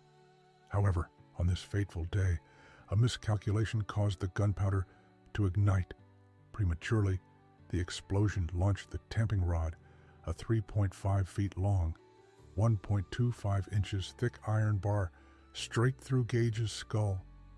The rod entered below his left cheekbone, passed through the frontal lobe of his brain, and exited through the top of his skull before landing several feet away. Amazingly, Gage did not lose consciousness and was able to walk and talk immediately. After the accident, eyewitnesses reported that he was alert and even spoke coherently while being transported to a nearby doctor. The attending physician, Dr. John Martin Harlow, was astonished by the extent of the injury and how Gage had survived it over the next few weeks. Dr. Harrow closely monitored Gage's recovery, documenting changes in his behavior and cognitive abilities. Before the accident, Gage was described as a hardworking, responsible, and amiable leader. He was known for his reliability, good judgment, and ability to manage his workforce FSA effectively after the injury. However, he became impulsive, irresponsible, and prone to inappropriate behavior. Friends and co-workers noticed that he was no longer the same person they had known. He was quick to anger, unable to follow through on plans, and exhibited poor social judgment traits, now understood to be linked to frontal L damage. At the time, the idea that specific brain regions controlled behavior was not widely accepted. Gage's case provided compelling evidence that damage to the frontal lobes could disrupt personality and decision-making without necessarily impairing basic motor or cognitive functions.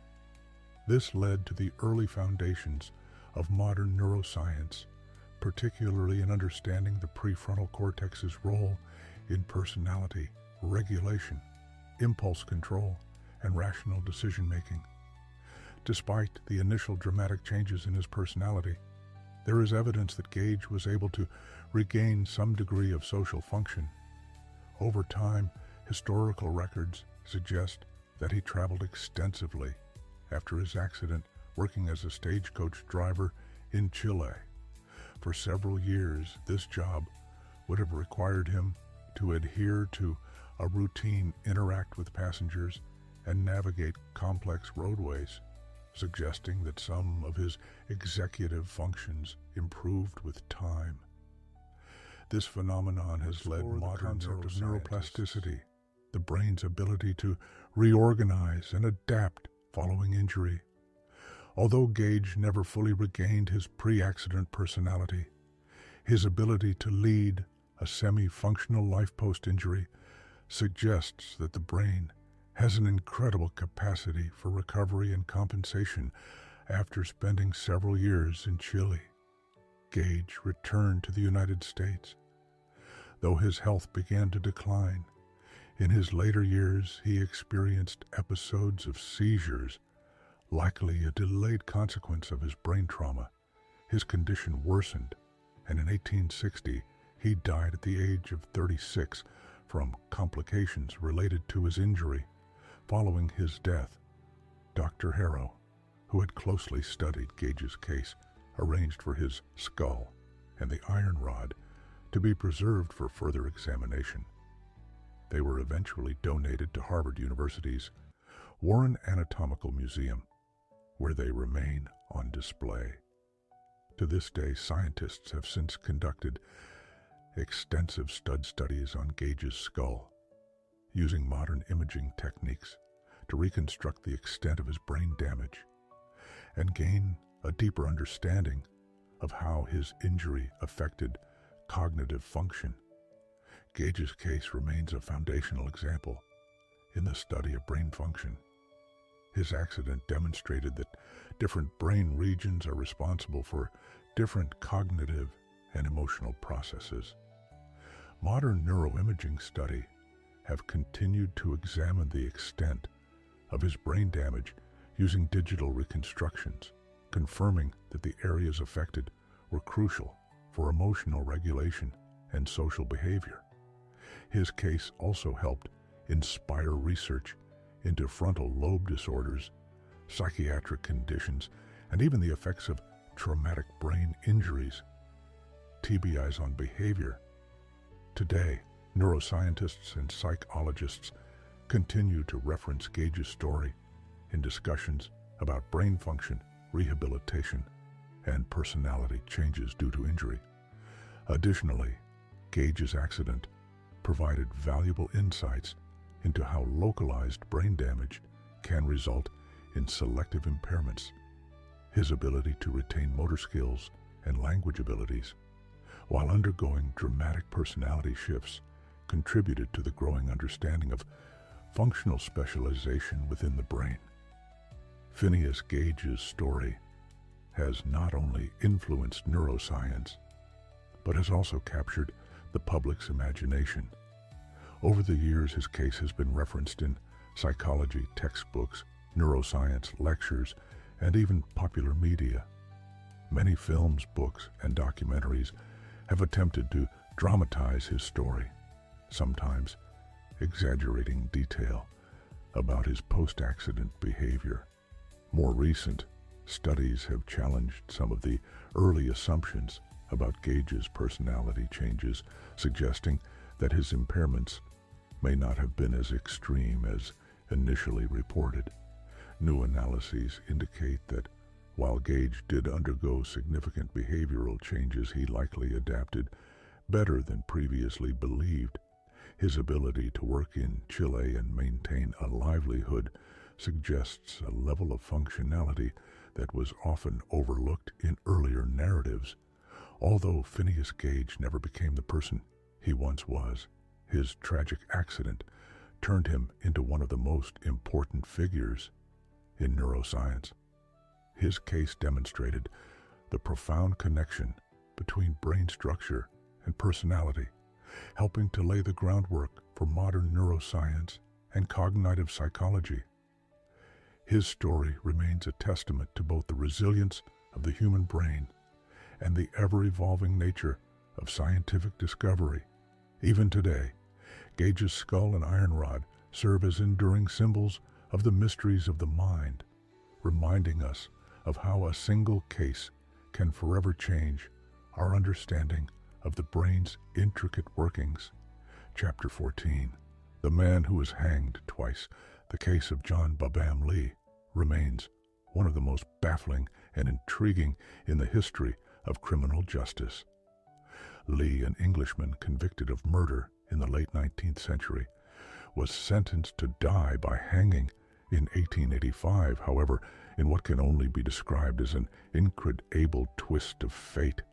The execution failed 3 times, sparking rumors of divine intervention, mechanical failure, and judicial uncertainty.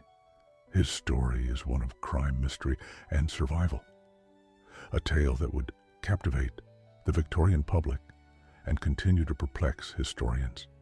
To this day, John Henry George Lee was born in 1864 in Abbots GW, Well, Devon, and spent much of his early life in and around the town of Babam. He had served in the Royal Navy and worked various jobs, including a brief stint as a footman for an elderly widow named Emma Keyes. It was in her seaside cottage in Babam that a gruesome murder took place on November 15th, 1884. Emma Keyes was found dead in her home, her throat slashed and her body partially burned in an apparent attempt to destroy evidence of the crime. The house had been set on fire, but the blaze failed to spread beyond the room where she was found. Suspicion quickly fell on John Lee, who was one of the few people present in the house that night. A history of petty crimes and a recent dispute with Kai over wages made him a convenient suspect, despite the lack of direct evidence. Charged with the murder at his trial in Exeter, the prosecution built a circumstantial case emphasizing Lee's motive and the opportunity he had to commit the crime, although he consistently maintained his innocence. The jury found him guilty. The judge, following the standard legal procedure of the time, sentenced him to death by hanging. Lee's execution was scheduled for February 23, 1885, at Exeter Prison. Victorian hangings were grim mechanical affairs with gallows designed for swift and certain execution. However, Lee's hanging would prove to be anything but ordinary. As Lee stood on the scaffold with the noose around his neck, the executioner, James Barry, prepared to carry out the sentence. The trapper was released, but it failed to open. The execution team checked the mechanism, ensured everything was in working order, and tried again. Still, the trapdoor refused to budge. A third attempt was made, and yet the same inexplicable failure occurred each time. The trapper was tested and found to be working when Lee was not standing on it with officials and witnesses. Baffled, the execution was halted. The Home Secretary, Sir William Harcourt, upon hearing of the incident, commuted Lee's sentence to life in prison, believing that the repeated failure of the gallows was an act of divine intervention, or at the very least, an extraordinary coincidence. Thus John Lee became known as the man they couldn't hang. To this day, the reason behind the failed execution remains a mystery. Several theories have been put forward to explain the malfunctioning trapdoor. Some believe that the cold weather or damp conditions may have affected the wooden platform, causing it to swell and jam. Others suggest that the gallows mechanism had been poorly maintained or improperly set up by the execution team. One of the most persistent theories is that the prison staff, whether deliberately or unintentionally, contributed to the failure. Some accounts suggest that Lee himself, having worked in the prison, had prior knowledge of the scaffold and may have tampered with it. Others speculate that a sympathetic water subtly interfered with the mechanism, though no solid evidence supports this claim. Whatever the cause, the failure of the execution was so unprecedented that it left those present questioning whether fate had intervened to spare Lee's life after his sentence was commuted to life imprisonment. Lee spent over 2 decades in prison, mostly in Portland and Dartmoor prisons. Over the years, his case became widely known, and he gained a reputation as a man who had cheat-ed death. Public sentiment gradually shifted in his favor, with many arguing that his original conviction had been based on circumstantial evidence rather than solid proof. In 1907, after serving 22 years behind bars, Lee was released. His release was partly due to persistent appeals and the growing sense that he had been unfairly convicted. Once free, he attempted to capitalize on his notoriety by giving lectures and telling his story. Though he never managed to achieve financial stability, what happened to John Lee after his release remains uncertain. Some records suggest that he immigrated to the United States, where he lived under an assumed name, while other sources claim he returned to England and lived in anonymity. The lack of definitive records only adds to the mystique of his story. His case continues to fascinate legal scholars and historians. Whether he was truly guilty of the crime remains a matter of debate, as does the exact cause of the failed execution. Some see his survival as an example of divine intervention, while others view it as a fortunate mechanical failure that saved the life of a possibly innocent man. John Babam Lee's story remains one of the most unusual in British legal history.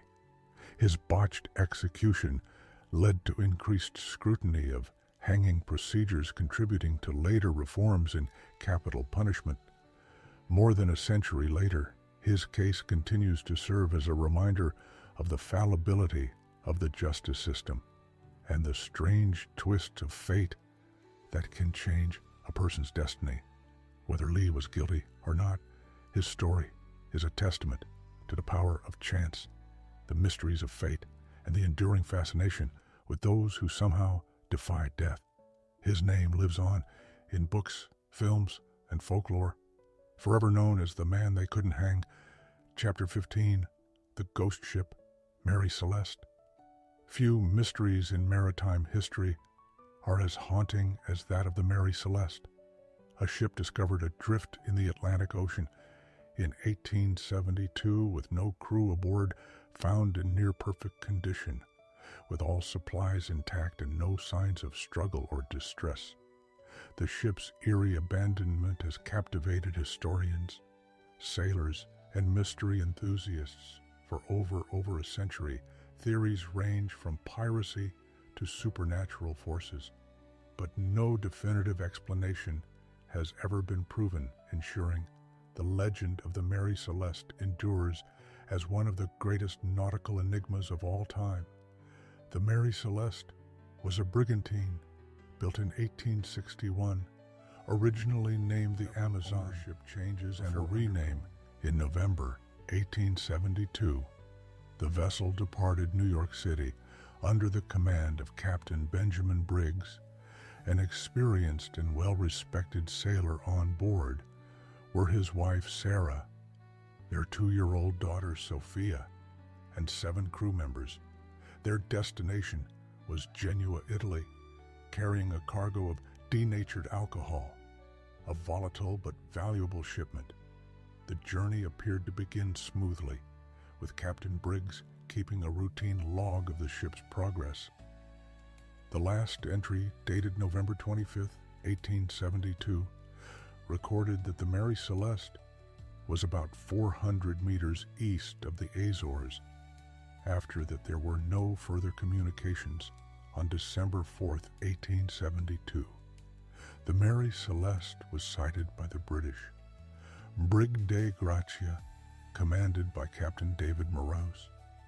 The 2 captains were acquaintances, and Morose immediately found it strange that the Mary Celeste was not following its expected course as his crew approached the drifting vessel.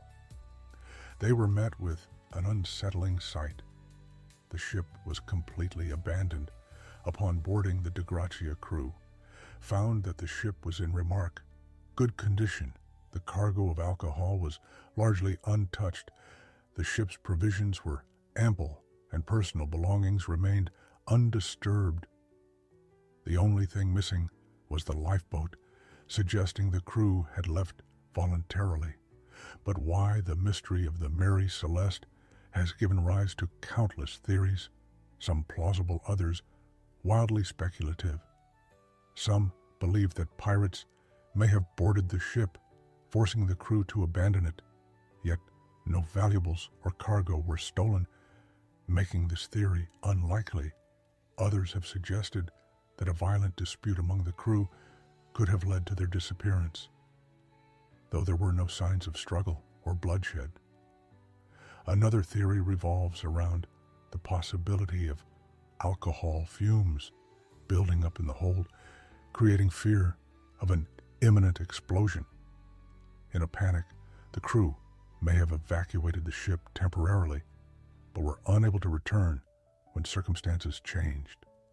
Some speculate that a sudden waterspout or rogue wave could have posed an immediate threat, prompting the crew to board the lifeboat for safety, only to be lost at sea.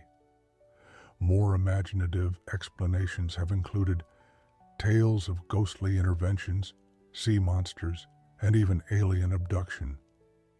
though no credible evidence supports such claims, after the ship was brought to Gibraltar, for investigation inquiries failed to determine what had happened to its crew. The lack of evidence left the case unsolved, and the Mary Celeste continued to sail under new ownership until it was deliberately wrecked in 1885 as part of an insurance fraud scheme, despite extensive research and speculation. The mystery of the Mary Celeste remains unresolved. The ship's eerie fate has inspired books, films, and endless debate, cementing its place as one of history's most enduring maritime puzzles. Whether the truth will ever be known is uncertain, but the Mary Celeste continues to drift through the annals of history, its ghostly DET tale forever embedded in the lore of the sea. Thanks for watching. Please don't forget to subscribe and like the video.